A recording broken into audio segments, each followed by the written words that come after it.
Welcome. In front of me is a SONY Xperia 10 Plus, and today I'll show you a couple tweaks and tricks for this device.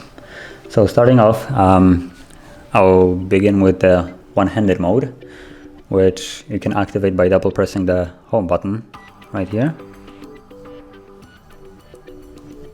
As you can see, it makes it easier to access just with one hand.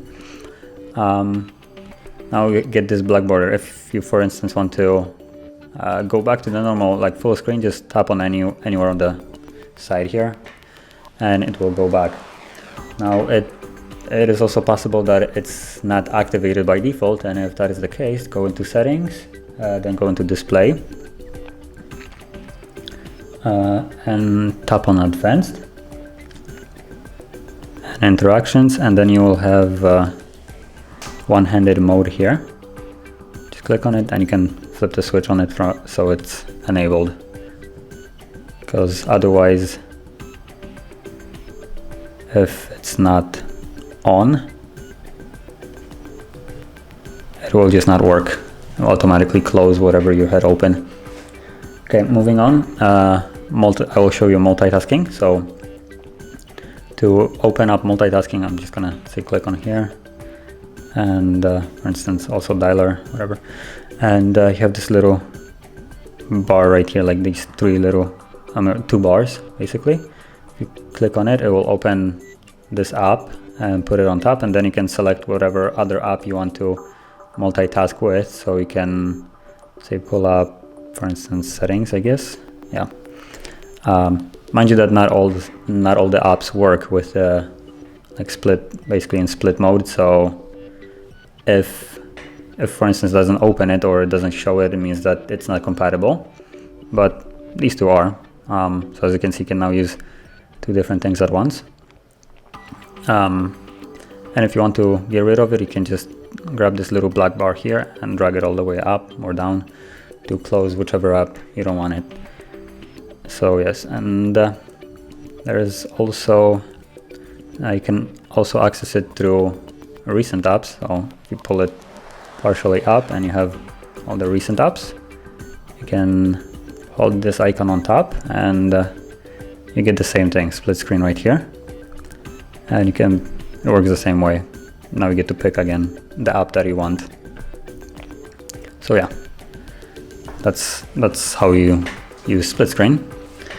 Now moving on, there is a feature that I actually didn't find for a little while, but it's really handy considering it's a fairly long device.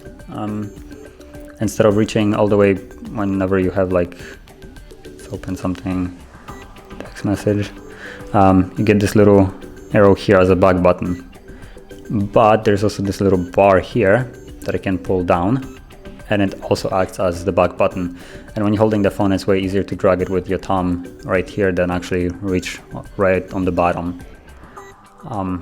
So this is really handy. Now moving on, we're gonna go into making the display a little bit more vibrant. So we'll go into settings and display again and advanced, and from here it's gonna be color, gamut, and contrast. And you have a couple options here. You can have the flat looking, the standard one, or super vivid mode, which will bring out basically like a lot of colors and everything, and it also looks really nice. So yeah, now the last thing I'm going to show you is basically the night light, which is in a way like a dark mode or night mode. So it also is enabled through settings, and then it's gonna be in display and advanced and night light, as you can see right here. And from here you have a couple options. You can either just turn it on and then choose how intense it is. So you can slide it to be barely any or more yellowish. Now the yellow helps like for the comfort of the eye, for like when you're using the phone at night. So that's the main reason to use it actually. Blue color is kind of harsh on the eye, especially when in a dark environment. Or you can also, going back to the settings, how to use it, you can turn it on as a schedule, and you have custom time, or you have basically like sunrise and sunset.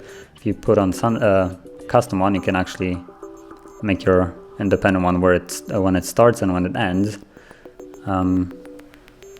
depending on, let's say, how you work or how you prefer overall for it to function. And also you can set the intensity here once it's on.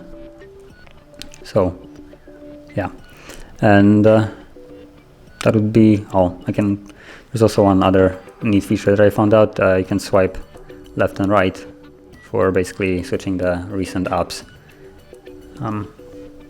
So yeah, if you found this video helpful, don't forget to hit like, subscribe, and thank you for watching.